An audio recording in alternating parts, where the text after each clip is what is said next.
I'm Ben Ryman, and this is Behavior Speak.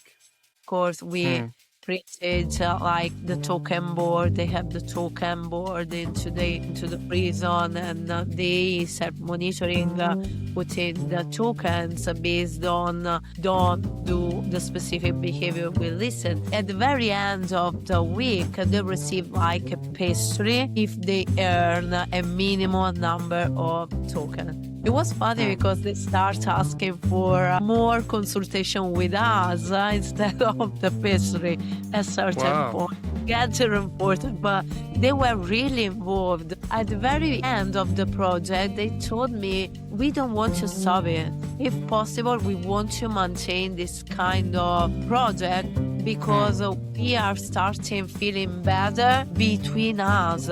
Because reducing problem behavior led them having a more appropriate behavior between them. It was like a consequences of the reduction of the angry, of the fighting.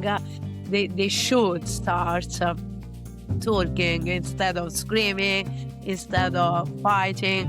So it was very interesting. Yeah, what I really hope listeners carry with them is a more accurate and theoretically grounded understanding of behavior analysis as a natural science of behavior rather than like a set of techniques that just limited to specific clinical population. From a theoretical standpoint, work is deeply informed by what is conceptualized in behavior analysis as science. And I really would love that people continue pushing for new application or different application of behavior analysis in different setting with different population, and also look at cultural and systemic complexity of the setting where they are working. On today's episode of Behavior Speak,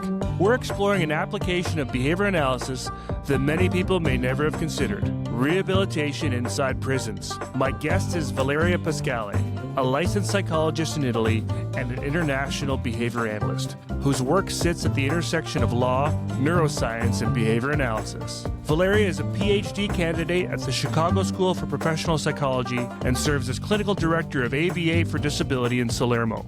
In this conversation, we discuss a groundbreaking pilot project in an Italian maximum security prison where Valeria and her colleagues implemented a simple behavioral intervention, a token economy combined with self-monitoring, to reduce aggression, property destruction, and self-injury among inmates. The results were striking.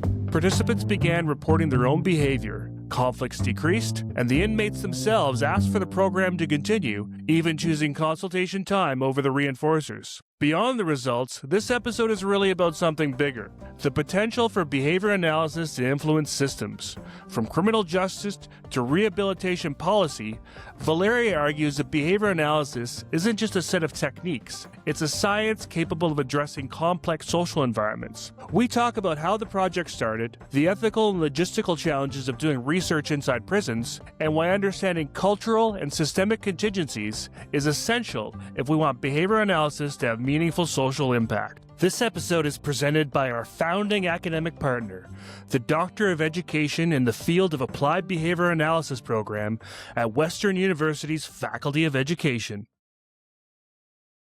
Valeria Pascale, welcome to Behavior Speak. Hi, Ben. Thank you very much for inviting me to this episode. I'm truly happy to have the opportunity to talk with you about a very important topic for me.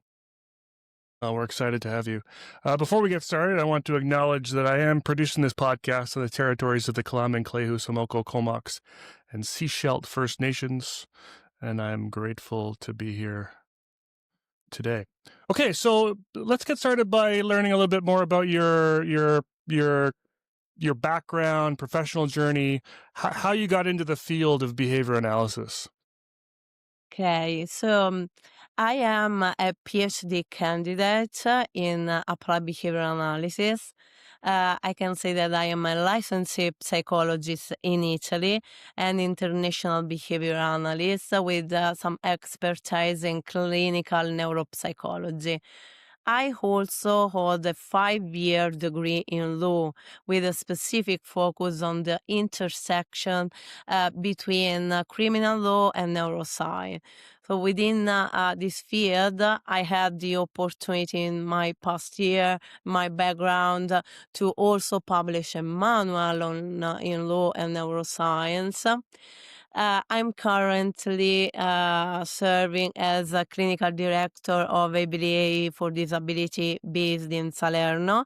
It's a clinic that provides services to neurodevelopmental disorder and other disability. I serve as a professional advisory board member representing Italy for IBO.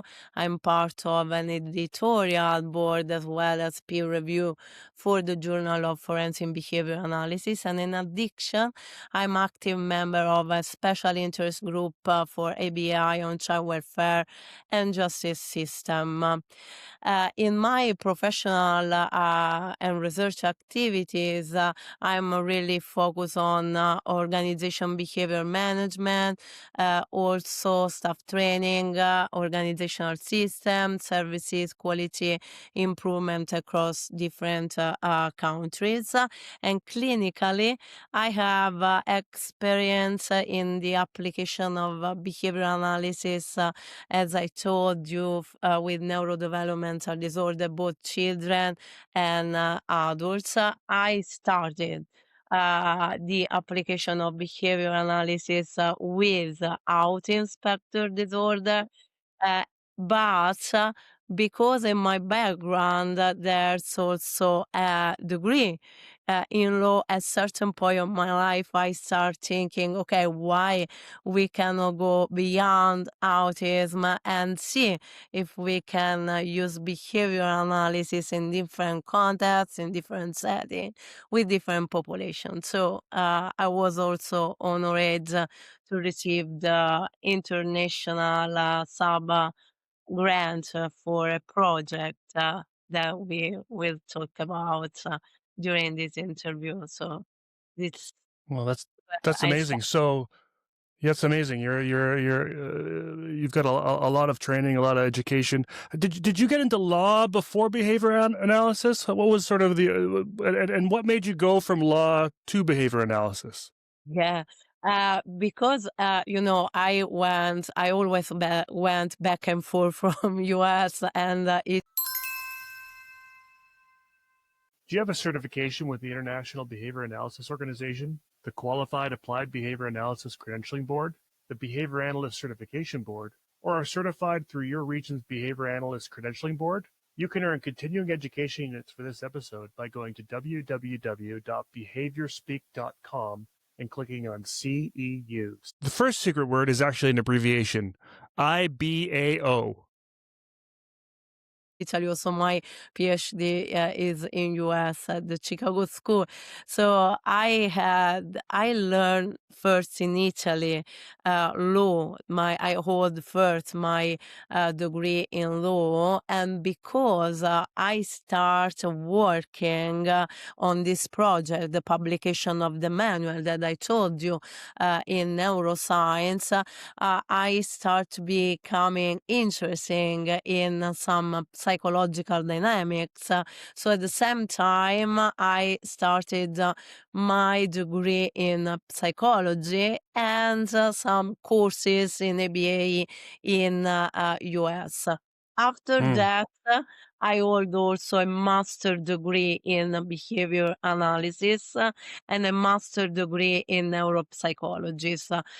So everything fixed in the perfect way for me, because as soon as I start thinking about I want to work in criminal law, I want to be involved in neuroscience project, I realize the need of knowing more, having more knowledge, man. But at certain point of my life, I start also working as I remember the very, very first work I did was like um, language consultant for families who came to US for their son. So yeah, this was where I started. Uh, and after that, I hold the master degree in behavioral analysis, and I start working as behavioral analyst. That's amazing. We're going to be talking today about some of your research in the context of Italian prisons. How did you even start working in Italian prisons and start kind of building those connections? Okay, as soon as I hold my degree in law, and I start working at this publication, my professional journey has been shaped by like an interdisciplinary background, as I told you, law, psychology, neuroscience, and behavioral analysis. And following the publication of the manual that is available in Italian, just in Italian, I'm sorry. But my interest progressively shifted from just the theoretical and juridical aspects of criminal responsibility toward the rehabilitative function of the inmate. So I began to reflect on how legal system often recognize individual vulnerability, impairment, or diminished responsibility, yet struggle like to translate this recognition into structured, evidence-based rehabilitative practice within penitentiary system. During Hmm. this period, I had the opportunity to teach within the forensic science clinic at the University of Salerno, where I worked closely with some colleagues from criminal law and forensic disciplines. So through this like interdisciplinary discussion, we started to critically examine the limitation of the traditional rehabilitative approach in prison setting, and we start to explore alternative. So I propose them to work on a university-based project using a behavior analytic approach. And this was the point where the very first pilot study of the application of behavior analysis in Italy started. Wow, that's amazing. And how I love that you were able to bring this sort of interdisciplinary approach and sort of the colleagues you work with at the university. What's the university called again in Italy? At the University of Salerno, it's Right, right. at the Department of Legal Science. Right, right, and you're working as sort of the forensic science program. Were those folks familiar with behavior analysis before they met you? No, this was one of the biggest like problem, the biggest difficulties for me Mm, was to try to acknowledge them regarding behavior analysis. mm, And this was one of the biggest difficulties that I had in prison mm, as well, because also the psychologists and the educator who worked in a prison, they didn't have a background in behavior analysis. So this right. was the first thing that I should cover before started. Acknowledge Mm, my colleague first, and then moving with the project. mm, mm. And so, what did those sort of early days look like, trying to bring behavior analysis into a brand new field and a prison system? Yeah.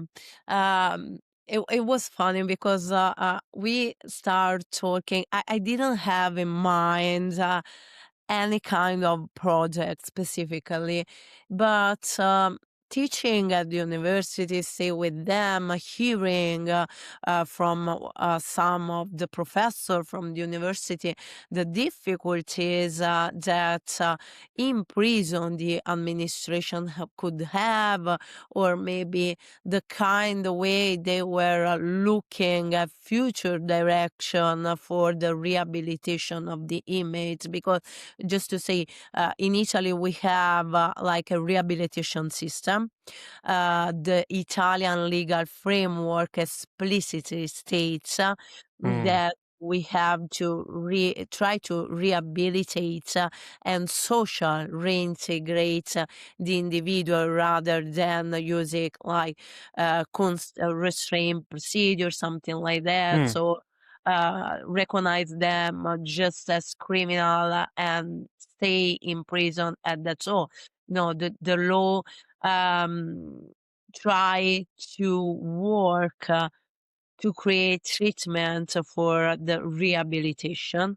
mm, mm, However, despite like this clear legal mandate, penitentiary practice frequently lack operational models that are really capable of translating the rehabilitative principles into right. daily action. Mm, So especially one of the biggest problem was the group setting in prison, where behavioral escalation and institutional risk are very high. So we talked a lot about this. We also discussed about recidivism, how recidivism is still high mm, despite low support reintegration to the community.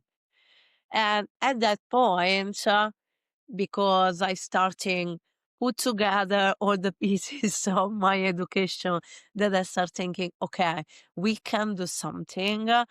And we decide to build up a project where behavior analysis could offer a critical, conceptual, and practical shift in this way. mm, mm, mm. And so, what were the kind of particular challenges you were seeing in the prison settings that made you think behavior analysis would be a good framework to bring in? First, the biggest problem that I can tell you that like problem behavior also appear in this setting, and Mm, was a lot relating to the group setting. mm, Because we have a rehabilitation system, a prisoner can participate to some activities proposed into the prison, but sometimes it becomes very difficult because of the challenge in between them. mm, So mm, the mm, escalation of the problem behavior really sometimes was very intense, mm, also self-injurious. I noticed not just in Italian context, but also talking outside my country, that it's a phenomenon very, very high. It's mm, like the restraint condition, and the condition they live without freedom, without opportunity to talk with others. That put some of them in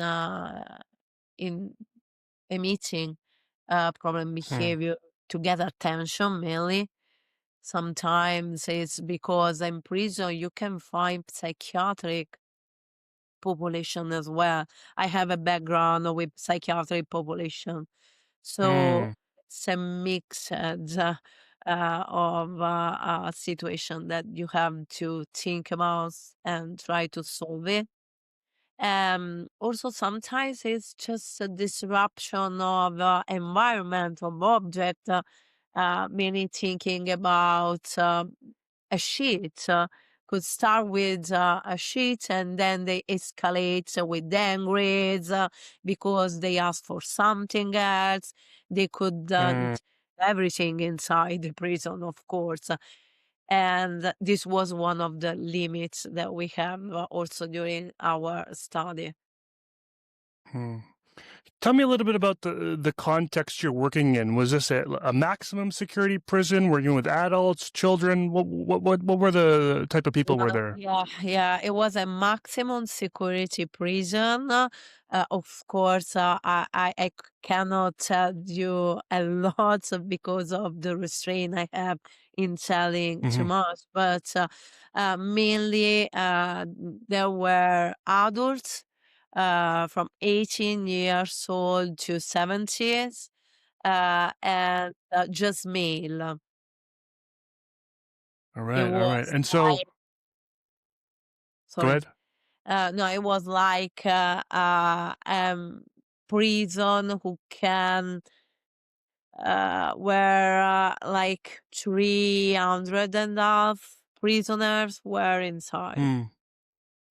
Okay, amazing. And so, what were some of the concerns the prison administrators had, sort of early on when they approached you? The very first concern they had was like, don't have any idea about what behavioral analysis is. Hmm. So the very first concern for them was to understanding, okay, what we are going to do with this project. And then the concern extending also to the management of the critical behavior. As I told you, Hmm. while safety and risk containment, particularly relating to group aggression and self-injurious behavior, were central issues for them. They were also concerned about the structural and security constraint inherent to a maximum security setting. The concern was regarding what I could ask to introduce like materials, item, because we have some barriers in using item. Of course, security regulation strictly limit we can enter a prison, which mean that many standard behavior tools Hmm. like what I could use to conduct a preference assessment, for instance, were either unavailable or prohibited. Although some Right. items like technical, my computer, I couldn't enter with my computer. So Wow. everything was very, very, it took a lot of time to manage and handle everything. But, and the concern that I share with them was around the reward, the preference assessment, because I was thinking, okay, if I couldn't choose what they really want, maybe their motivation could become very low to maintain their Hmm. behavior during the project. So we should also explain them the importance of the contingency of the reinforcement. They were concerned about the self monitoring, as well as Hmm. how the educator could oversee everything.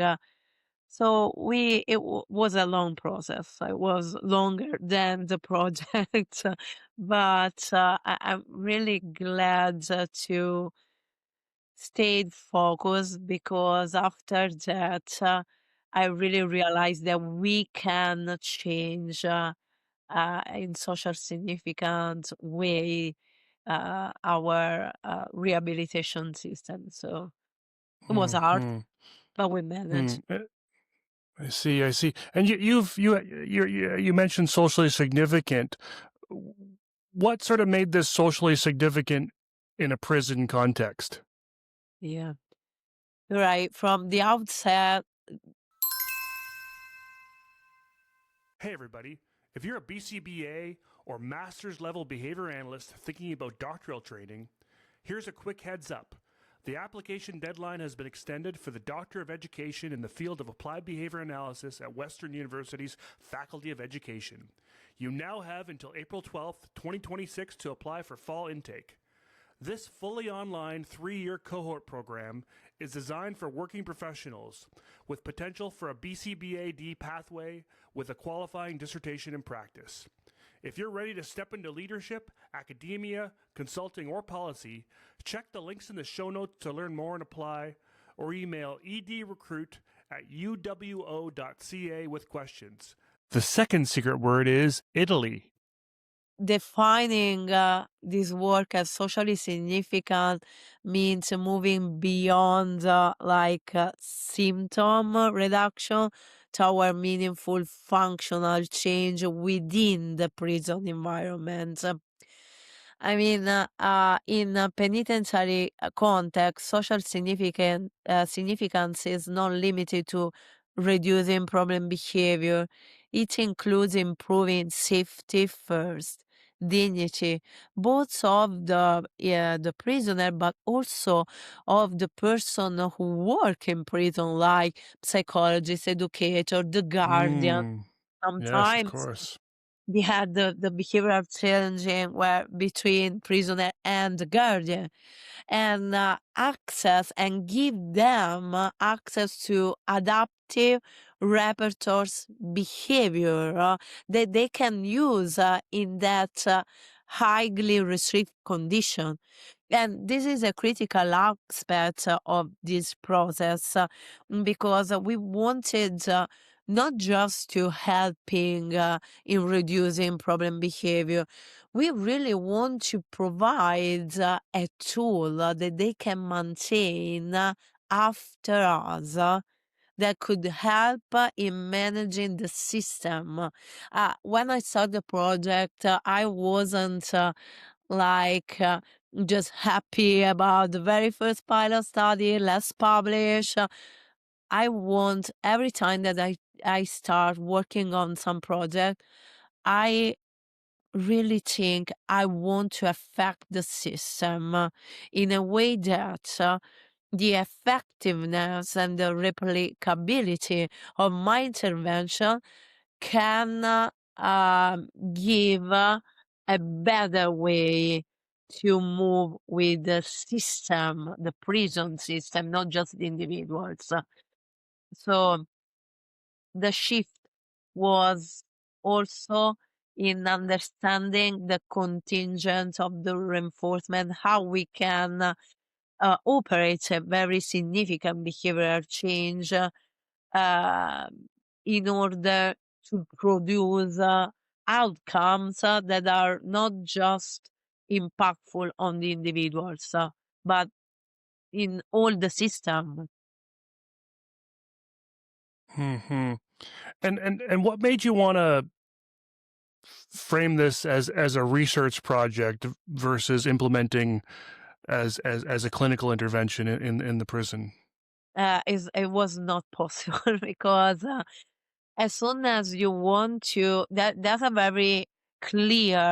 I don't want to move into specific law because it could be boring, but Hmm. there's a specific legal framework where you can move it or not. And as soon as you want to start using a new intervention, a new treatment, even Mm, just psychological, of you course. need to receive the formal approval from the Department of the Administration, the main institution that lets you do what you want.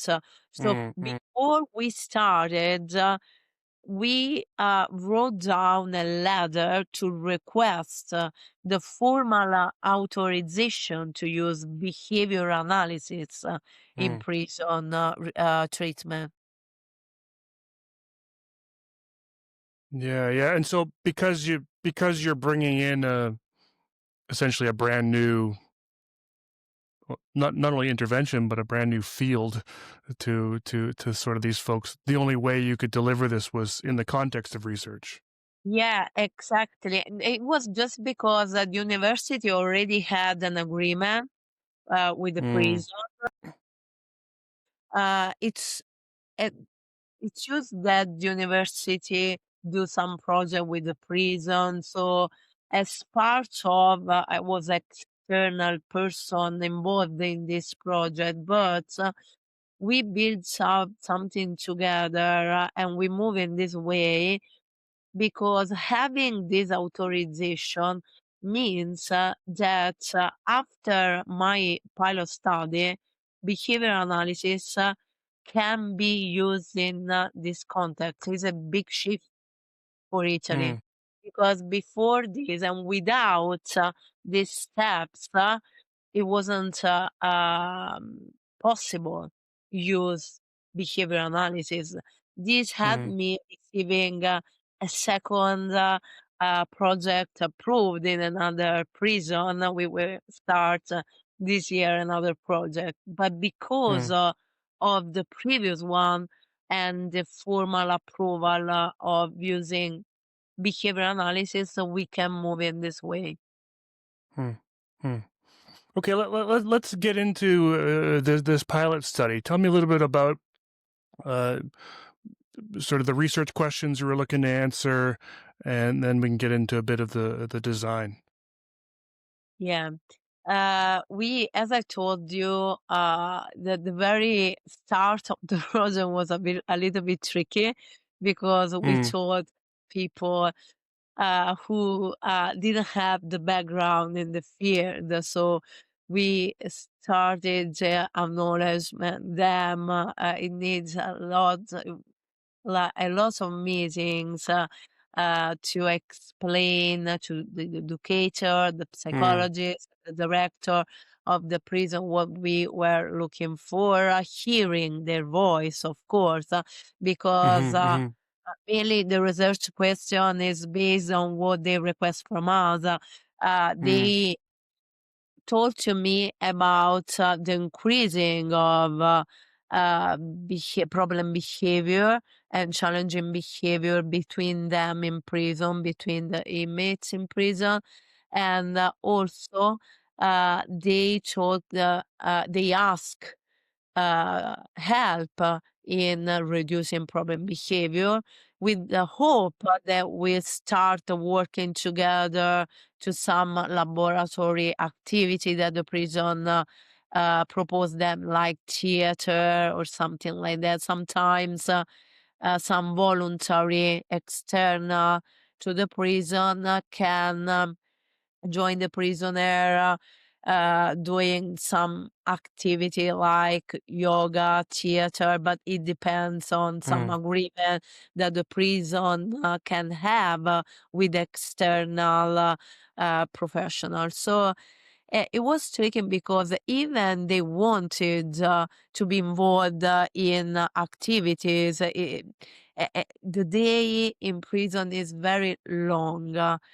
And the risk of depression, the risk of isolation is very high. So they request to be involved in projects, but at the same time, they were not able to stay in group to collaborate between them because of this challenging behavior. So we address what they request us to do using a DRO combined with self-monitoring because from a behavior analytics standpoint, DRO was a well-established evidence-based procedure for mm, reducing behaviors, including what they called aggression or destruction of property or self-injury, but also was easily to manage in a prison context where I didn't have no one behavior analyst inside prison. So based on a balance between what they request and what we have as evidence-based strategy, we try to create a very simple, low cost, easy to implement, and legally acceptable project and procedure. mm, mm, The addition of the self-monitoring served to function. First, in reducing the burden on staff by actively involving prisoners in tracking their own behavior, and it supported self-regulation and personal responsibility, which aligns Hmm. closely with the rehabilitative goals of the Italian penitentiary system. So, DRO and self-monitoring seem to us to represent the minimal yet powerful intervention package, and we move in this way for this reason.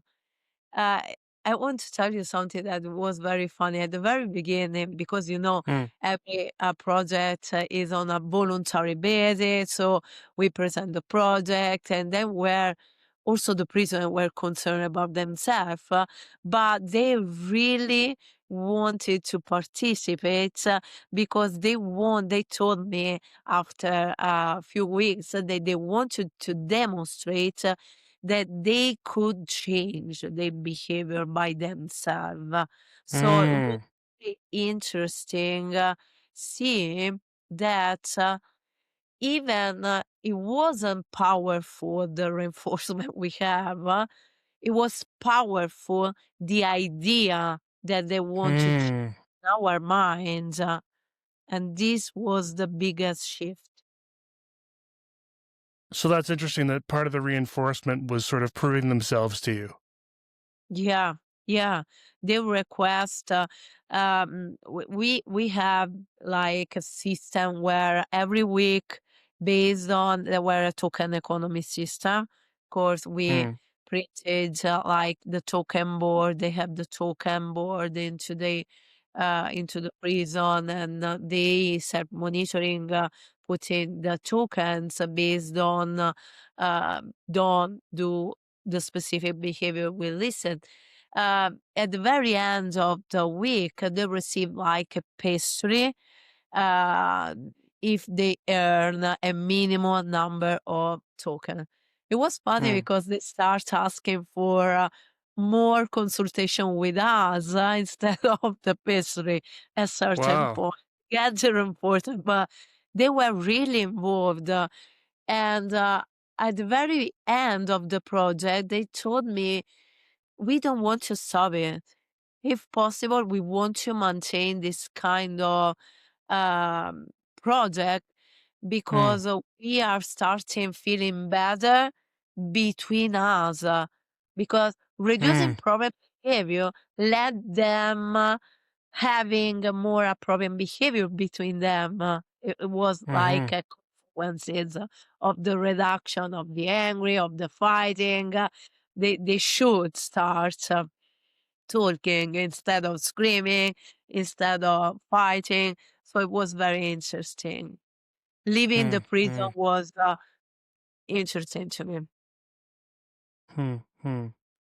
And you mentioned this token economy. Was the token economy part of the prison program already, or was that something you brought in? No, we brought in.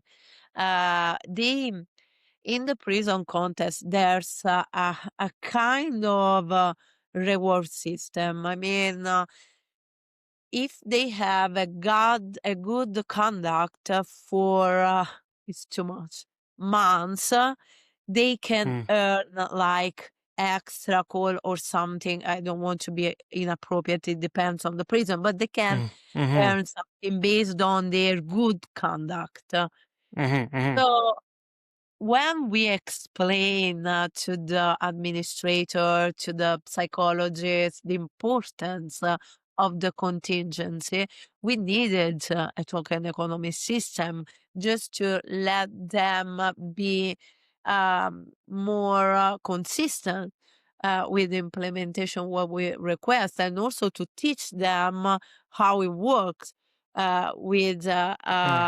an immediate reinforcement. So, yeah, we teach both to the educator, we show to the educator and the psychology how to work in a simple way with a system that can be more effective in long term outcomes. I mean, Hmm. because if they have a good conduct for 1 week, they have a small reward. Maybe they can maintain the behavior, they can be feel more involved in the project. But if they have to maintain a good conduct, a good behavior for like 6 months.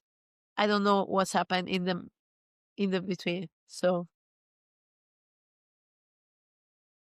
So tell me a little bit about the participants. How many prisoners were involved? How many staff? What did that all look like? we move with multiple base and across groups. We had like 16 participants.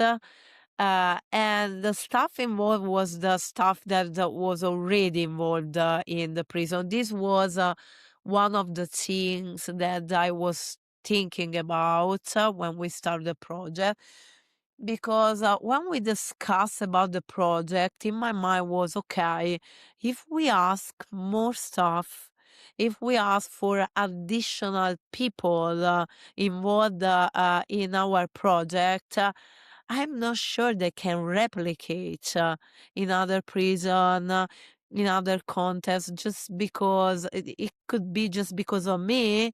So I decided to work just with the educator and the psychology that already were involved. So no one more person were involved. Just 16 inmates on a voluntary basis after we presented.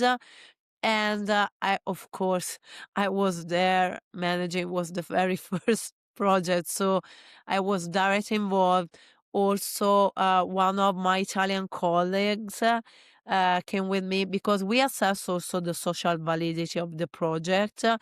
It was like a questionnaire on their perspective before and after the intervention. Was very useful because we really had an impact on their different perspective of themselves as well, on their behavior, on what they can do by themselves. And two colleagues from US who came from academics also help in building up everything, and one professor from the University of Salerno. So we just taught something that could be replicable after us without us. Mm, This mm, was mm. important, really. Yeah, yeah. It's a really simple intervention and study. The DRO, essentially, you're reinforcing the absence of property destruction, aggression, and self-injury. So as long as they weren't engaging in those three things during the day, they earned a token. And then your reinforcers are really just a Yeah. pastry at the end of the week and maybe a phone call. Is that what you had? Yeah, the phone call was the extra one that could earn at the very end of the project. Was that, to be honest, I guess that would maintain their motivation, was Hmm. to demonstrate us that they could change. This was Hmm. something that they explain us at the very beginning, during the very first interview, and during the project. And Hmm. I guess that it is not a data, but it's of course I was there, and I want to test it in my next study. But Hmm. because they are very deprived socially, our presence in prison really play a key role because we were Hmm. external. We uh we weren't the people that they used to meet every day, Hmm. people who evaluate them, evaluate their behavior. We were external Right. and they could have interaction differently with us. So it was like a differential reinforcement based on Hmm. social maintain attention. Maybe that was also important.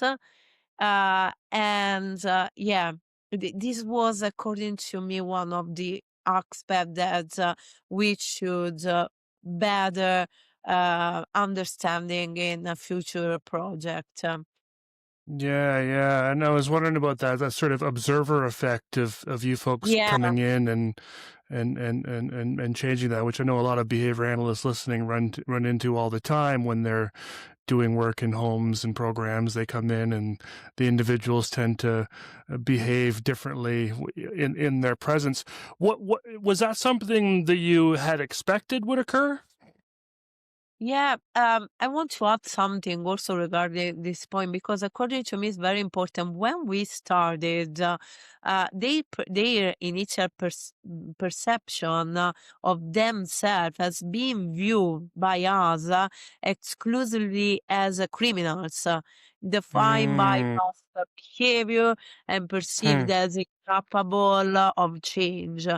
So they demonstrate they could change their learning history. And this is hmm, important to me as well because uh, it let me understand how the environment condition can shape the behavior of the person. And hmm, it's also about recidivism. Why? Because they come back to the same environment. So this is hmm, my thoughts, some of the future direction that I would love to do after they leave the prison. However, how powerful a well-designed contingency can be shaped the adaptive behavior based on the environmental contingency is what is still in my mind. And regarding your question, what's happened that was unexpected, I really I didn't expect that they changed their behavior so quickly. It was hmm. like if you look at the graph, it was like effectively by the very first moment. So this was very, very unexpected. And Mm, what was interesting to me was that they, if they did something, they had the recording sheets where they can like text us. They did. Also a challenging behavior, self-injury, and they did it. They recognize their behavior and they share with us. This was very unexpected because it's something that you you know, they could also don't let no one know that they broke mhm. like a sheet, but they did because Wow. they really want to demonstrate us. They were involved, motivated. They could change. It was impactful for me. It's something that I still thinking about on how Mhm, create a system, how to impact the system in a way that they can really change and reduce the probability of recidivism after mhm. that, of course. So this the yeah the magnitude and the speed of behavioral change, but also the breadth of its impact, comprehensive impact. Yeah, that's incredible. Can you tell me about the maintenance phase? Did that look any different in terms of the presence of the researchers? Was the environment the same in the maintenance phase as it was in the I intervention guess. phase? Yeah, I guess that as soon as they gain confidence with the procedure, self-monitoring become clearer, more predictable, and increase a value to them, they start actively also participating in their own behavioral change.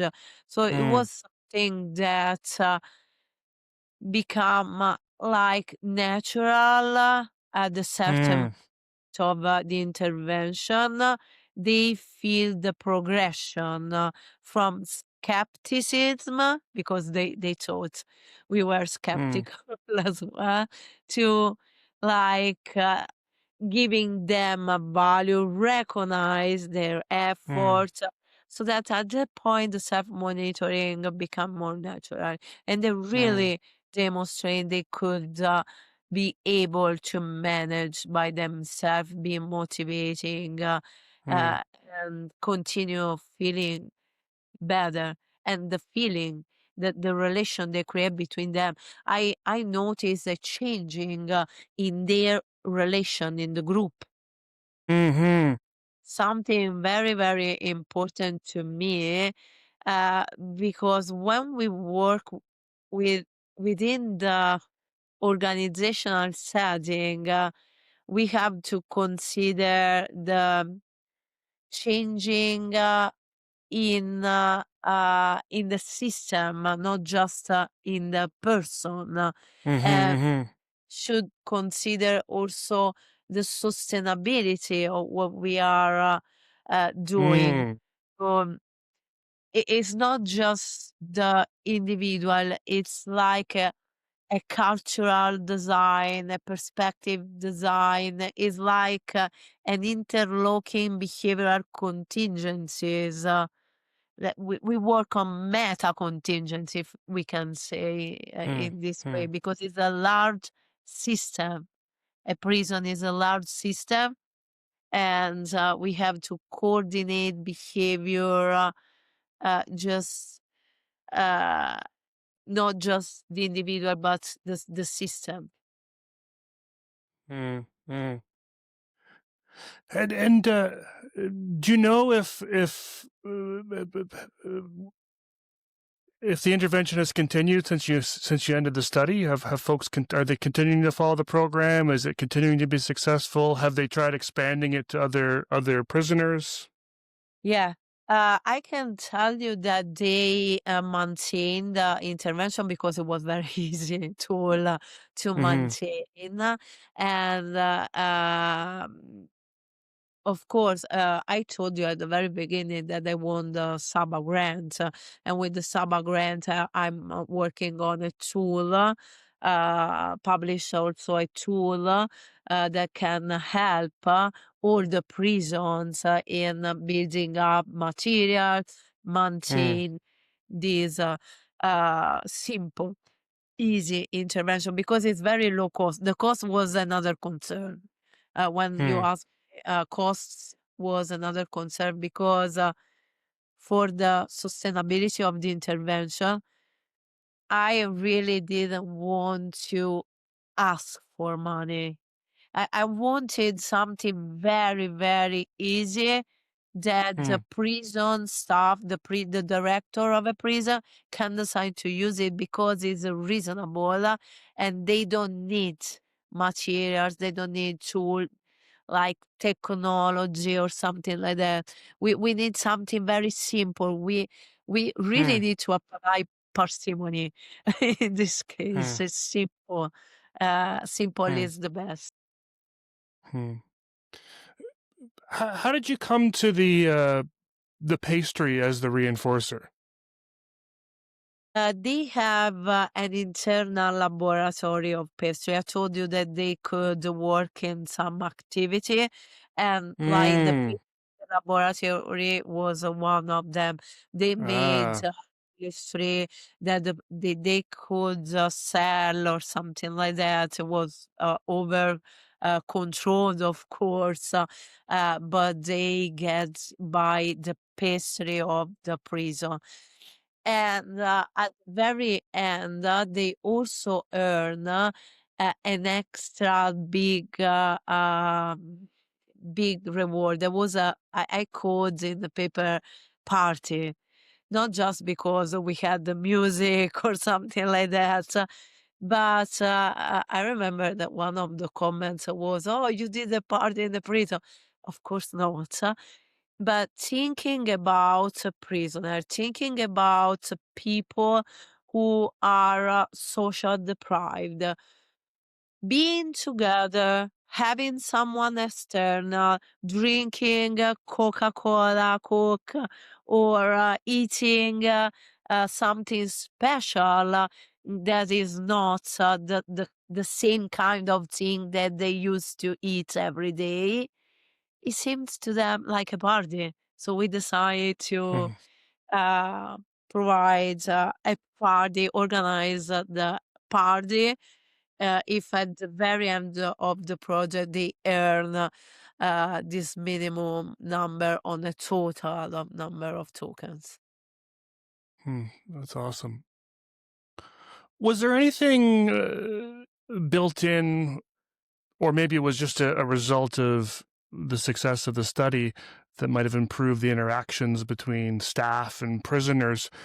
You had done some other research, which I realize now. I was going to talk about this other paper, but I didn't realize it wasn't in the prison system, so it really doesn't necessarily connect here. It was more about a community residential program. But you've done some work with John Gricio on interaction style.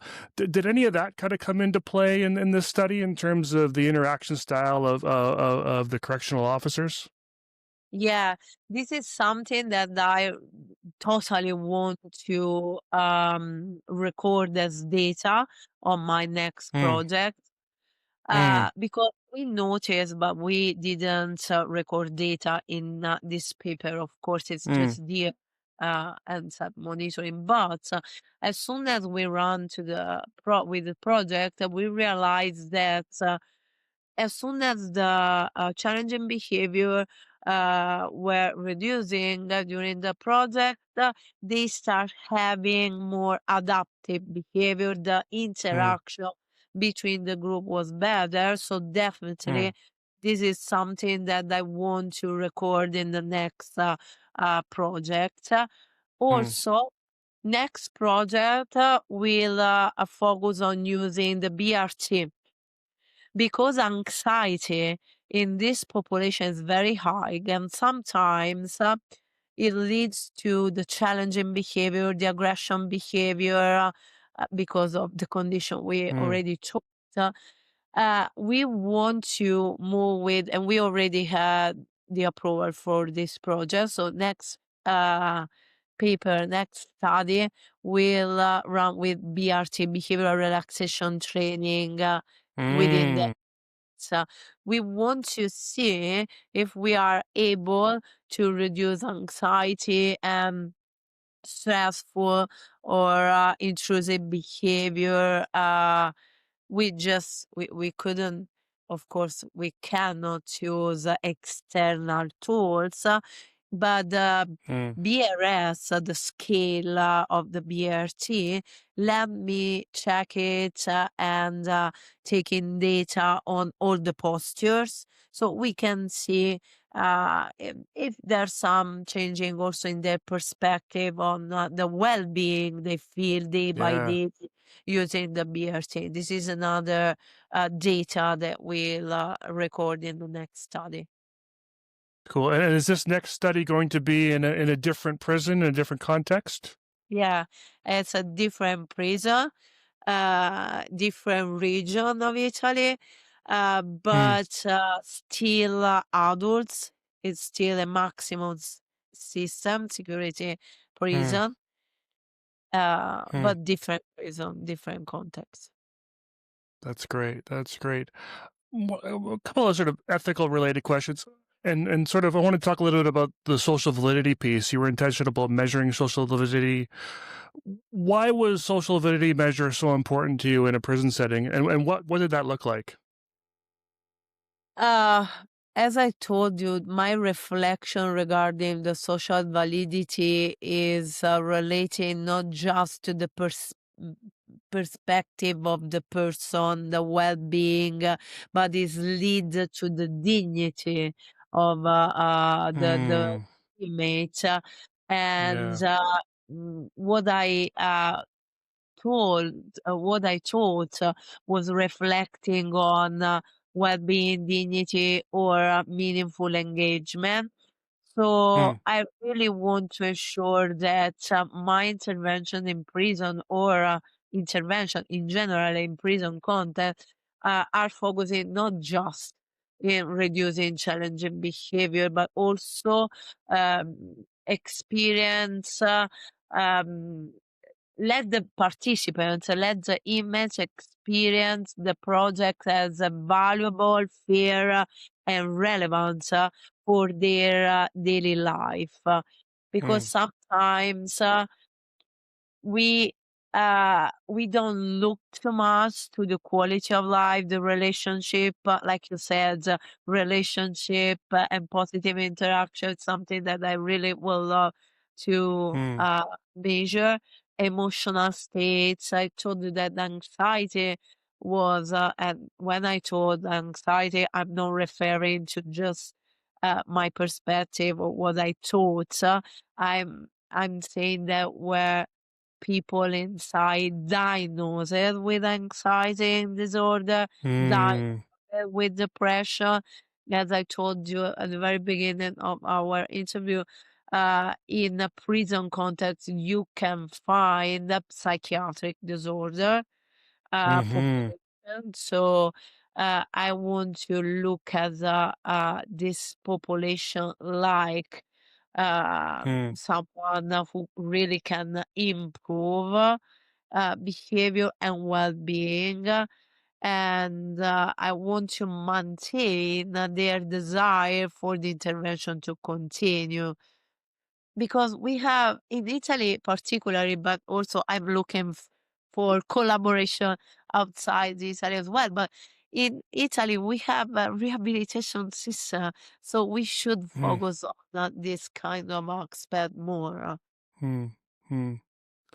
I wanted to touch on that as well. It sounds like the laws around rehabilitation are really conducive to doing this kind of work, and maybe if those weren't in place, this might have been difficult to start altogether. Did you notice maybe in your literature reviews or any of the work that's been, sort of been done in other countries? Is this something that's unique to Italy, that they have this sort of rehabilitative approach, and is that something that's necessary to do this work? No, there are other countries, Northern Europe, some Hmm. countries like maybe Norway, if I remember Hmm. Sure. correctly, is closer to our system, but there are other system Hmm. closer, maybe not the same kind of thing. The regulation, of Hmm. course, uh, is different, but they move they are shifting in Hmm. this way on the rehabilitation, the reintegration Hmm. in Hmm.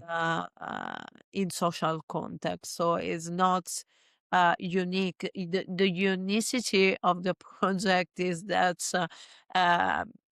it's I guess in Europe, but I'm not sure the very first of explicitly application of behavioral analysis in that context. Hmm. Hmm. Is there anything about working in prisons that you feel is often misunderstood or needs protection from oversimplification? Oh, well, it depends on the country and regulation. Again, working in the prison or staying in the prison, I felt very safety. To be honest, it was like nothing could enter. When I Hmm. was out of the gate, I should leave everything outside before entering. There were guardians everywhere. As soon as they start some like problems,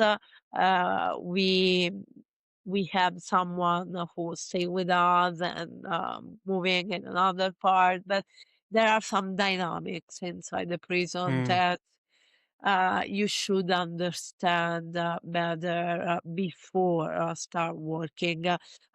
For my background, that was easier because I came from a background in law. I already published in this Hmm. specific Hmm. Hmm. context relating to penitentiary, no, the panel, the legal panel and neuroscience. But for those, for instance, work just in behavior analysis context needs a little bit of training first to understand certain kind of law dynamics and regulation, I guess.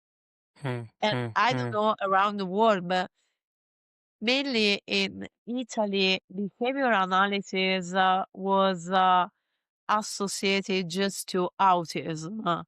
just Mm-hmm. evidence-based, of course, Yeah, yeah. of literature with this population.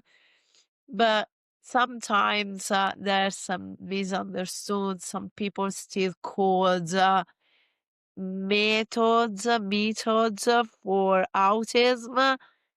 Mm, And I really want to highlight and remember that's not a method for autism, it's a science. So mm-hmm. sometimes there's a misunderstanding about the powerful of the science, and Yes.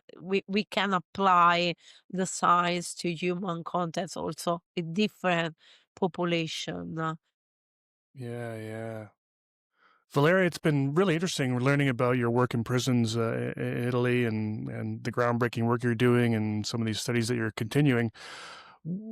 Is there any sort of message you hope listeners carry with them after learning about your work?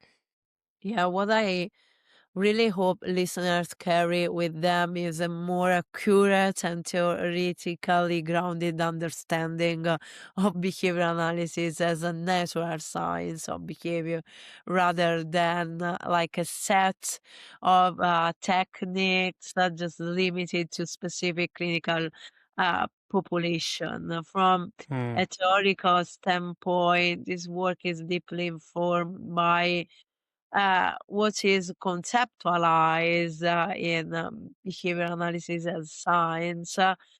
And I really would love that people continue pushing for a new application or different application of behavior Hmm. analysis in different setting with different population, and also look at cultural and systemic complexity of the setting Hmm. where they are working. The one of the area where I'm working on my project, my research is OBM. So I really want to focus on the different setting, the importance of the staff training, also the clarity of what we do in the Hmm. context where we are acting. It's very important. So organizational contingency, the powerful of the science,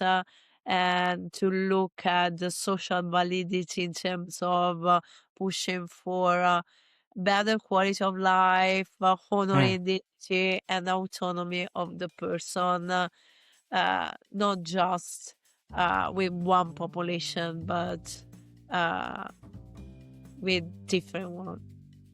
Yeah, amazing, Valeria. We're planning to have you back sometime in the fall to talk about behavior analysis in Italy as a whole. Hopefully, we can get an update on the second study and how it's going, and hear a little bit more about the great work you're doing. Valeria, thanks so much for coming on Behavior Speak. It was great. Thank you for having me. It was really a pleasure, really. Thank you for inviting me.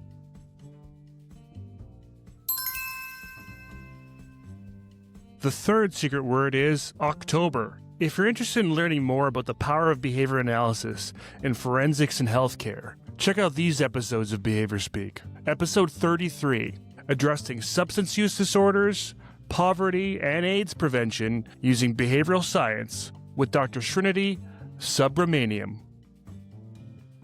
Episode 40, applications of behavior science to foster care, runaways, the homeless, and bullying with Dr. Kim Crosland.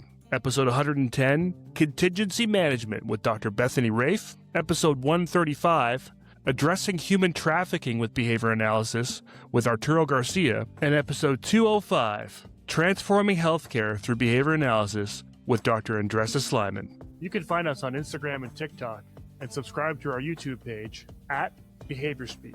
And if you enjoyed this episode, please leave us a review on Apple Podcasts or Spotify.